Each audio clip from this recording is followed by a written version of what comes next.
Very good morning everyone. Stock Bangla চ্যানেলে আপনাদের সকলকে স্বাগত। আজকে 3 নভেম্বর।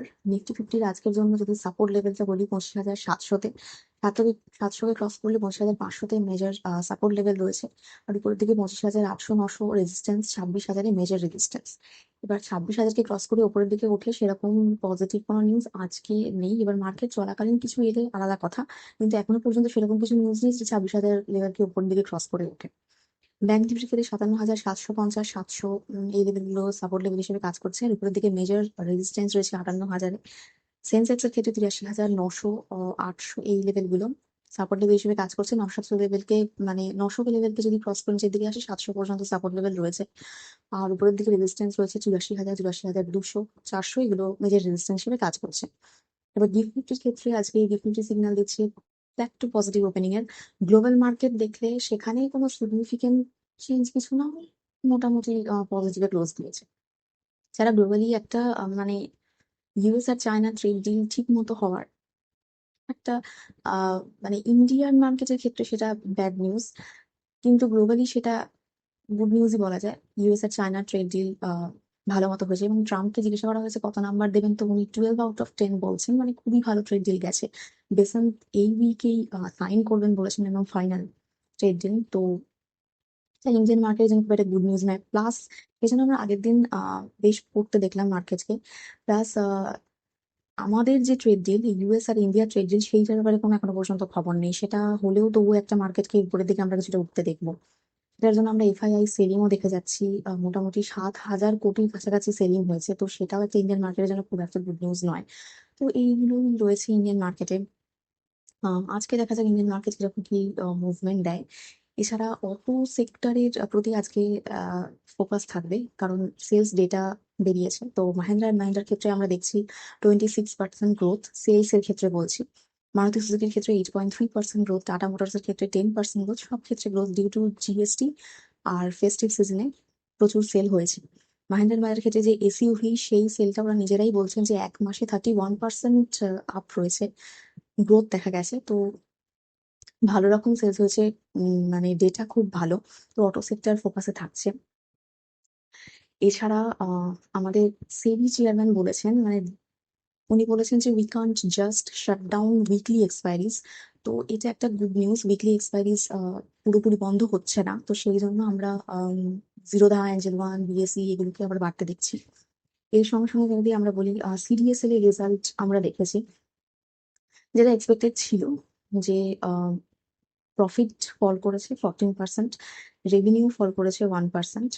শেয়ার ইন্ডিয়া সিকিউরিটিজ ক্ষেত্রে আমরা যদি দেখি, শেয়ারটাকে 7.72% আমরা ফল করতে দেখলাম, কারণ ওদের প্রফিট 22% ফল করেছে। স্বাভাবিক, কারণ এই যে 1 বছর ধরে মার্কেটের যে অবস্থা, সেখানে তো অনেক ইনভেস্টরকে দেখা গেছে যে হয়তো মানে ইনভেস্টর বলবো না, ট্রেডার যারা অ্যাকাউন্ট ক্লোজ করে দিচ্ছে। তো বেশি অ্যাকাউন্টের পরিমাণও কমতে দেখা গেছে। তো মানে মেইনলি এই বিজনেসটা যাদের মানে সিরিয়াসলি কি হয়, আপনাদের ফিজিক্যালি নয় ডিজিটালি অ্যাকাউন্টের যা ডেটা ইনফরমেশন সেইটা স্টোর থাকে। তো এটাই ওদের বিজনেস। তো এইখানে যদি কম হয় তো সিরিয়াসলি স্বাভাবিক বিজনেসে প্রবলেম হবে। কিন্তু সেই জন্য এটা এক্সপেক্টেড ছিল, তো রেজাল্ট খুব একটা ভালো নয়। এবার সিরিয়াসলি কিরকম কি মুভমেন্ট দেয় সেটা দেখার থাকবে। তার সঙ্গে সঙ্গে ইন্ডিয়া আর ইউএস এর যে 10 ইয়ার্স ডিফেন্স ডিল, সেইটা আমরা দেখতে পেলাম। সেইটার জন্য আমরা আমাদের যে ডিফেন্স কোম্পানিগুলো আছে, যেমন ভারত ইলেকট্রনিক্স রয়েছে, পারাস ডিফেন্স রয়েছে, ভারত ডায়নামিক রয়েছে, এইচএএল রয়েছে, এইগুলোর ক্ষেত্রে আজকে আজকে কেন পরবর্তীকালে এগুলোর ফোকাসে থাকবে। মাসাগাও শিপ বিল্ডার্স, কোচিং শিপইয়ার্ড, এগুলো থাকবে ফোকাসে। কারণ এরা বোঝাই যাচ্ছে অর্ডার পাবে, যেহেতু ডিলটা হয়েছে। তো এগুলো আপনারা সেম টেকনোলজি ফোকাসে রাখবেন, ইন্টার টেকনোলজি, তো এগুলো আপনারা ফোকাসে রাখবেন পরবর্তী সময়ের জন্য। এছাড়া নবীন ফ্লুইডের ক্ষেত্রে আমরা দেখছি যে শেয়ারটা 15% আগের দিন মুভমেন্ট দিল, কারণ রেজাল্ট খুব ভালো। কোয়ার্টার 2 এর প্রফিট আমরা 152% প্রফিট রয়েছে। মানে মেনলি কি বিজনেস, রেফ্রিজারেটরের যে গ্যাসেস গুলো থাকে সেগুলো, আর ইনঅর্গানিক ফ্লুইডের যে বিজনেস সেটা। এবং মানে মোরালেস যদি পারফরমেন্স আমরা বলি, বিজনেসটা খুব স্ট্রং নবীন ফ্লুইডের। তো সেক্ষেত্রে প্রফিট ভালো হয়েছে, আপনারা ফোকাসে রাখতে পারেন। আবারও বলছি, কোনো স্টক রিকমেন্ডেশন নয়, স্টাডি পারপাসে ফোকাসে রাখতে পারেন। বেদান্তার ক্ষেত্রে আমরা 59% প্রফিট ফল করতে দেখছি, রেভিনিউ 6% আপ রয়েছে। এছাড়া টেলিকম ইন্ডাস্ট্রিকে আপনারা ফোকাসে রাখবে, কারণ স্টারলিংক নো এন্ট্রি অলরেডি মানে লঞ্চ করতে আরম্ভ করেছে। এছাড়া ভারত ইলেকট্রনিক্স এর ক্ষেত্রে আমরা রেজাল্ট দেখলাম, অবশ্যই আজকে ফোকাস থাকবে। রেভিনিউ 26% আপ রয়েছে, ওদের প্রফিট আফটার ট্যাক্স রয়েছে 18% আপ। তো এমনি তো ডিফেন্সের জন্য, ডিলের জন্য ফোকাস থাকবেই, রেজাল্টের জন্য আমরা কিরকম মুভমেন্ট হয় সেটা আজকে দেখবো। এসিসি সিমেন্টের ক্ষেত্রে রেভিনিউ আমরা 28% দেখছি, প্রফিট 5 গুণ হয়েছে। তো অবশ্যই এসএসসি এর সঙ্গে বাদবাকি যে পেয়ার কোম্পানি সিমেন্টের ইন্ডাস্ট্রি আজকে ফোকাসে থাকবে। বিপিসিএল এর ক্ষেত্রে আমরা প্রফিট দেখছি 168%, এবং আমি যে প্রফিট গুলো বলছি এগুলো কিন্তু সব ইয়ার অন ইয়ারের বেসিসে। এবং তারা 7 টাকা 5 পয়সা যে ইন্টারিম ডিভিডেন্ড সেটা ঘোষণা করেছেন, তো সেটা আজকে ফোকাস থাকবে। পতঞ্জলি ফুডের ক্ষেত্রে আমরা দেখছি 67% প্রফিট আপ, ফোকাসে রাখবে আজকে এরকম কি মুভমেন্ট দেয়। এছাড়া বালকৃষ্ণ ইন্ডাস্ট্রি রয়েছে, ওদের প্রফিট আমরা ফল করতে দেখছি 21%, 4 টাকা ডিভিডেন্ড ঘোষণা করেছে কিন্তু প্রফিট 21% ফল করেছে। মার্কেটে কিভাবে রিয়াকশন থাকে দেখবে দেখার থাকবে আজকে। গেইলের ক্ষেত্রে আমরা দেখছি 70% প্রফিট কমেছে, রেভিনিউ রাইজ করেছে 6%-এরও বেশি। মুভমেন্ট আপনারা ট্র্যাক করতে পারেন আজকে কিরকম কি হয়।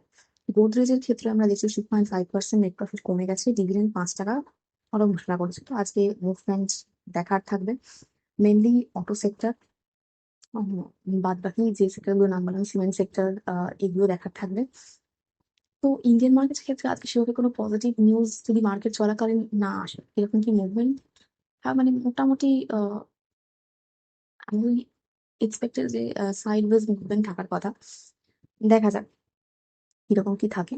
তো এইখানে আমি আমার ভিডিও শেষ করছি। প্লিজ আমার এই ভিডিওর উপর ডিপেন্ড করে কোনো ইনভেস্টমেন্ট করবেন না, আমি কোনো সেবি রেজিস্টার্ড অ্যানালিস্ট বা অ্যাডভাইসার নই, শুধুমাত্র এডুকেশন পারপাসে ভিডিও করা। দেখা হচ্ছে নেক্সট ভিডিও।